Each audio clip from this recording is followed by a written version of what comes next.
Well, folks, here we are again for the weekly forecast. Of course, we've seen the heat move into the state in earnest this past 7 days.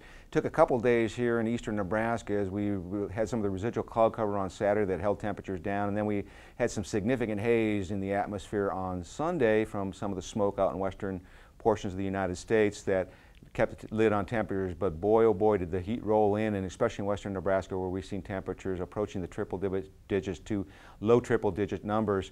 And unfortunately, not much in the way of any moisture statewide. We had a few little pockets of isolated showers, but that's about the extent of it. Now, we do have a system that will be moving its way into our region as we progress through the weekend, once again giving us a chance for showers.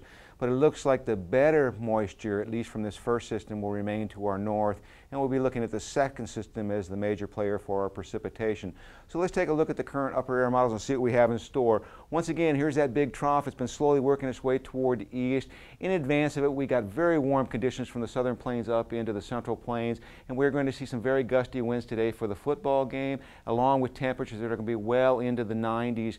Dew points should be creeping up into the uncomfortable range, which brings us to problems with excessive heat. So if you're going to the game today, take plenty of fluids, because it is going to be rather sticky, and with the combination of a lot of people in a small confined space, kind of out of the wind to some extent, it could really juice up the heat indices within the stadium. Now, as we go through into tomorrow, we're going to see this trough starting to move up into the North Dakota region, and that's going to start pushing a surface cold front into the state, particularly in the northwest. So we'll start to see the cold front move through during the midday to afternoon hours, and it will slowly progress toward the southeast during the overnight hours. So we do have a chance for some isolated thunderstorms, but primarily they will be in the western part of the state. And as we get into Monday, that cold front will start to push its way across the state. We still may see some of that warm air hold up a little bit in extreme southeastern Nebraska with above normal temperatures. For the most part, it'll be much cooler conditions. Now, it does appear that most of the moisture will remain to our north. It looks like the best area for good precipitation will be northeast and portions of the northern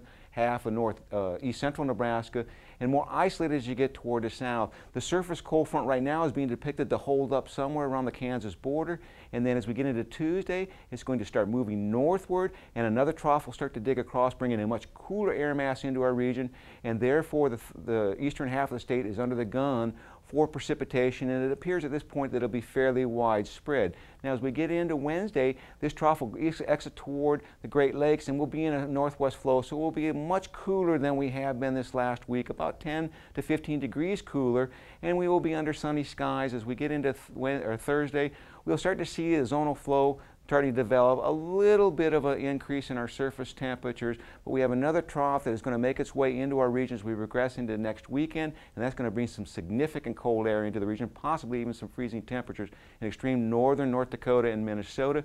So as we get into Friday, here comes this system, and we will see a pretty wide expanse of precipitation generating itself as we get into next weekend. So if we look at the temperature forecast, we are looking at very warm conditions this weekend, cooling down as we get into Monday, only isolated thunderstorm activity for the most part before we start to see more organized convection on Tuesday, cooling temperatures with a slight warm-up as we get into the end of next week before yet another cold front comes into our region. And in fact, the 8 to 14-day forecast from next Thursday through the following Tuesday does show that cold front with a below normal temperatures. And in regard to precipitation, we do see most of the heavier precipitation shifting toward the southeastern United States.